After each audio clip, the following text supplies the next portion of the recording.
Hello students, आज हम लोग छोटी सी चीज सीखेंगे। ऑब्जेक्टिव में यूज होता है 11th के लिए। First chapter basic concept of chemistry का टॉपिक है। देखिए,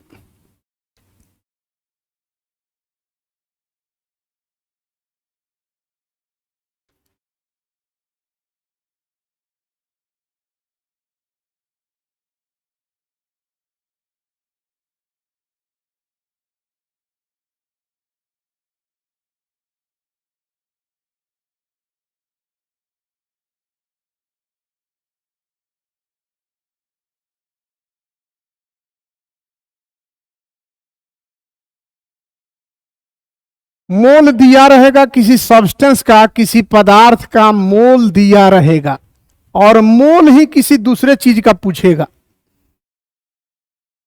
जैसे 5 मोल अमोनिया गैस में हाइड्रोजन के ग्राम मोल या मोल की संख्या ज्ञात करें। यानी मोल ही दिया है और दूसरे पदार्थ का मोल ही पूछ रहा है। एक छोटा सा ट्रिक है, मोल देकर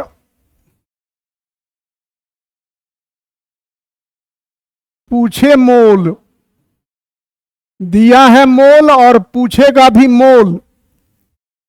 मोल देकर पूछे मोल,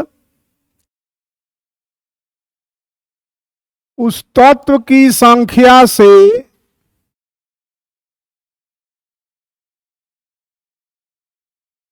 गुणा कर बोल।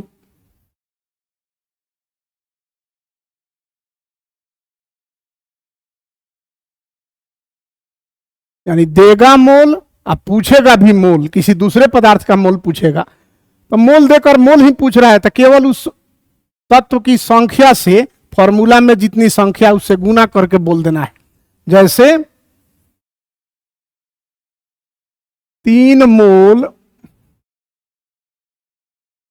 Na2CO3 सोडियम कार्बोनेट में ऑक्सीजन के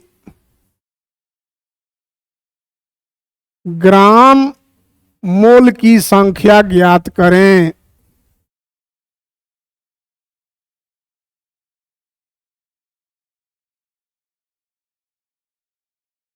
हिंदी माध्यम वाले बच्चों के लिए काम कर रहे हैं। मान लीजिए आपको कोई पदार्थ दिया हो, उसका कुछ मोल दिया हो और उसमें किसी दूसरे पदार्थ का मोल ही पूछ रहा हो। ग्राम मोल, ग्राम अणु, ग्राम परमाणु, मोल सारी एक ही बात है। मोल पूछा जाए, ग्राम मोल पूछा जाए, ग्राम अणु पूछा जाए, ग्राम परमाणु पूछा जाए, सबका मीनिंग मोल हो गया। तो मोल दिया है और मोल ही पूछ रहा है।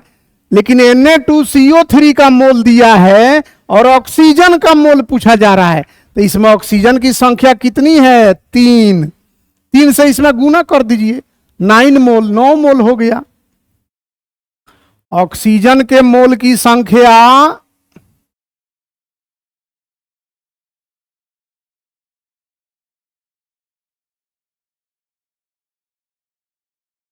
3 × 3 9 हो गया। यानी यह पूरा पदार्थ 3 मोल था, इसमें ऑक्सीजन कितना है? 3 है। 3 से 3 में गुना किए 9 मोल हो गया। अगर पूछता सोडियम के ग्राम परमाणु या ग्राम मोल निकालिए तो 2 से गुना कर दीजिए, 2 × 3 6 हो जाएगा। यानी मोल ही देगा और किसी दूसरे चीज का मोल ही पूछा जाए तो केवल उस संख्या को देखिए, उसकी कितनी संख्या है जो पूछा जा रहा है, उसमें गुना कर दीजिए। Thank you.